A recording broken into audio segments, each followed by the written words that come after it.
Eu queria que você falasse um pouquinho dessa jornada no Python, né? Você disse que você dá aula aí no Luiza Curso Code. Code. Inclusive, fala um pouquinho desse projeto, porque eu acho isso muito importante da gente fazer aqui, Thaís. Você me disse que é um projeto para capacitar as mulheres em programação, né? E Uhum. como eu te falei offline, eu queria, eu demorei para fazer esse episódio, justamente porque eu queria que fosse feito com uma mulher, né? Acho que a gente tem que ter esse tipo de representatividade dentro da tecnologia. A gente tem que ter mais mulheres participando ativamente do mundo de tecnologia. Como a gente já fez muito episódio com outros homens, de Java foram com homens, eu acho que a gente tem que ter essa equalização, né? E quando você falou que tem esse projeto para capacitar as mulheres em linguagem de programação, fala um pouquinho para a gente como é esse projeto e aí você já emenda como que é essa jornada de evolução no Python, né? E para que até outras mulheres que estejam ouvindo a gente se interessem e procurem conhecer. Não sei se é aberto para público geral, se é só para pessoas que trabalham no Luiza. Dá um overview para a galera. O Luiza Code, ele é um projeto, né, como eu falei para vocês, de aceleração da mulher na carreira de TI. Ele nasceu em 2020, né, bem na época da pandemia, assim. É um programa de capacitação, né, voltado para mulheres, porque o Magazine Luiza tem isso muito forte, né, dessa questão de diversidade. A gente sempre busca inserir pessoas diversas dentro da comunidade, dentro do próprio, da própria organização. E esse programa, ele nasceu, antes a gente não fazia ele interno de professores, era uma outra empresa que dava as aulas e tal.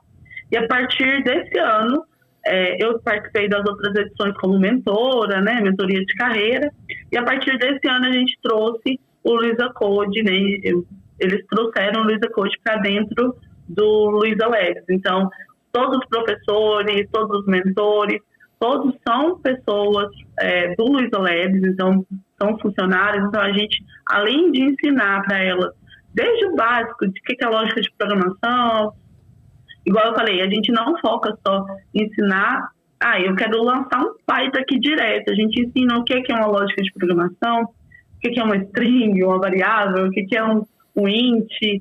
A gente ensina estrutura de dados, programação orientada a objetos. Então, a gente ensina desde o começo, desde o início, até o deploy, né? Até a parte de entregar o projeto final e subir para deploy. Então, o nosso programa, ele é para isso, assim, ele já formou várias mulheres, tem várias mulheres que formaram no Luiza Code e que trabalham aqui hoje, inclusive tem algumas mulheres que dão aula no Luiza Code, que fez parte de algumas edições passadas. Isso é muito legal, assim. E esse projeto, ele, a cada...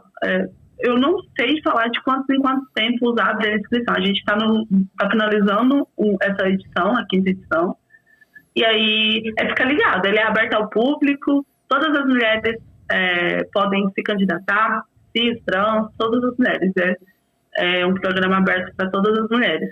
Então, todo mundo que quiser, sempre fica de olho, né? A gente tem os canais de divulgação, então o Luiza Lab sempre divulga no Instagram, no LinkedIn, no Twitter. A gente está sempre divulgando, os próprios professores divulgam também quando as inscrições começam a abrir, né? Quando já abriu a inscrição nova para o Luiza Code.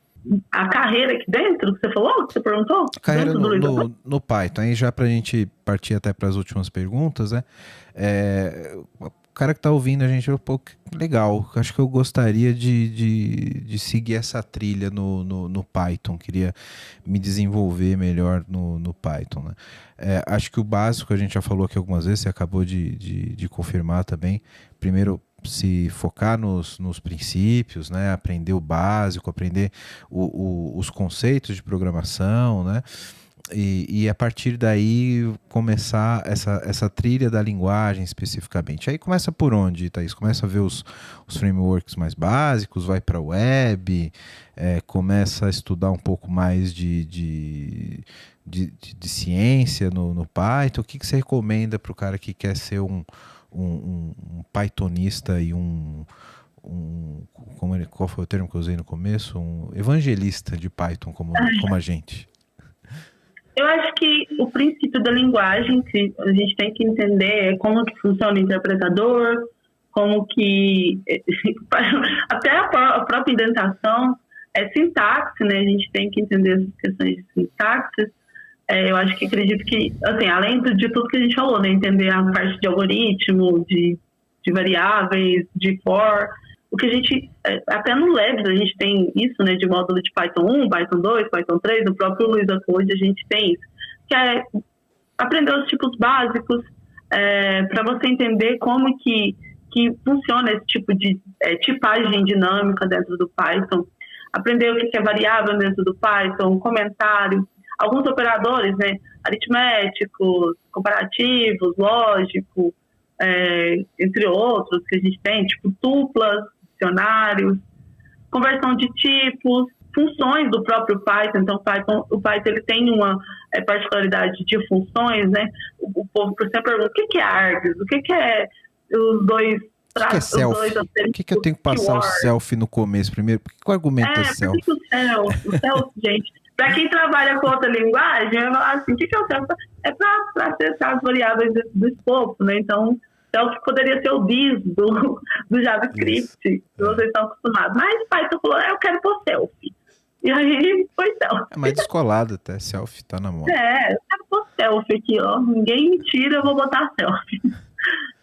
Então temos também o próprio, quem está familiarizado com JavaScript aí, tem a parte lá do map, reduce, filter, que a galera ama, né? O Python também tem, gente, só. Então, temos essa parte, o que é função lambda, né? Decorator. Então, o Python, ele tem toda essa parte. Acho que essa parte para você começar, aí depois você segue, né, nos trilhos. Entender o que é uma programação orientada a objetos, eu acho que é importantíssimo. Entender todos os seus pilares, o que é encapsulamento, herança, abstração, polimorfismo.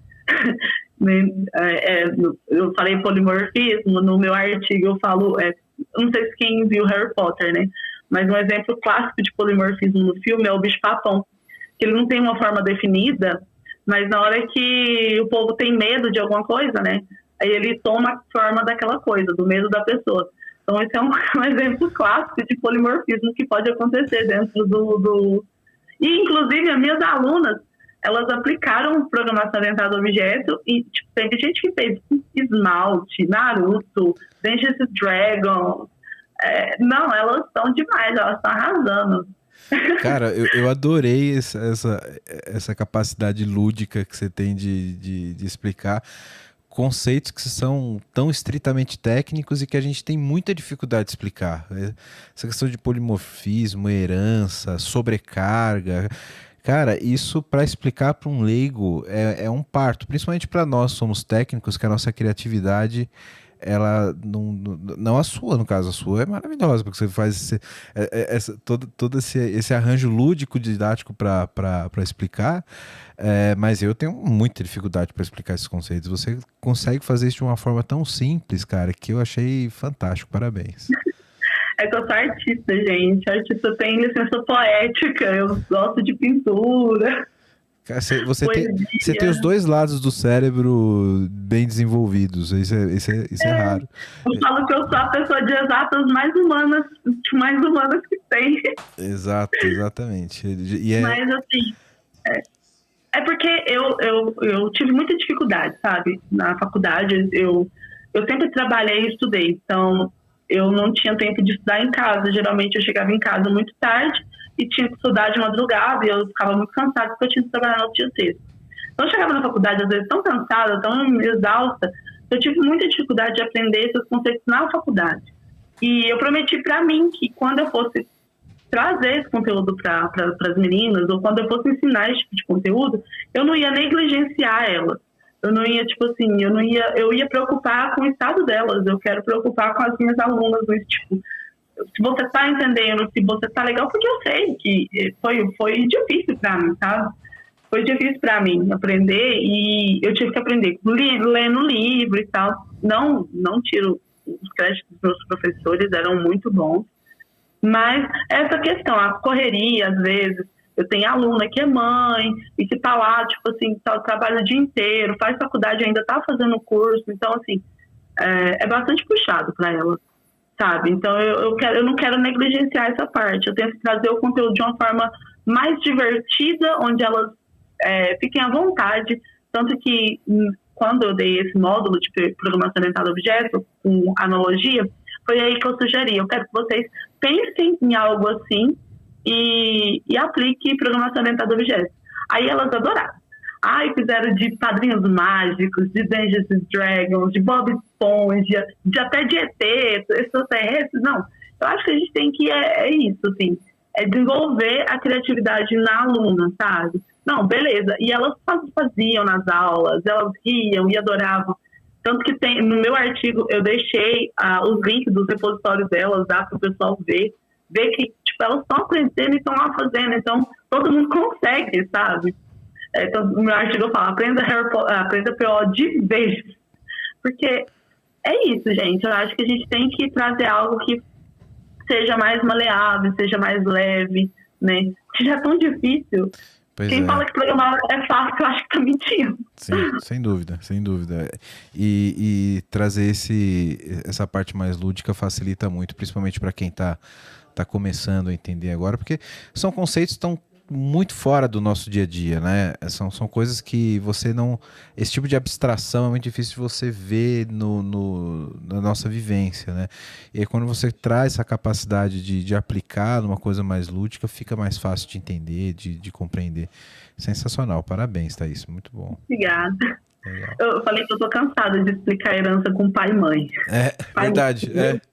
Não ou animal, aí é cachorro, gato. Isso, que é o exemplo clássico, né? Animal, cachorro, gato, aí raça de gato, cara.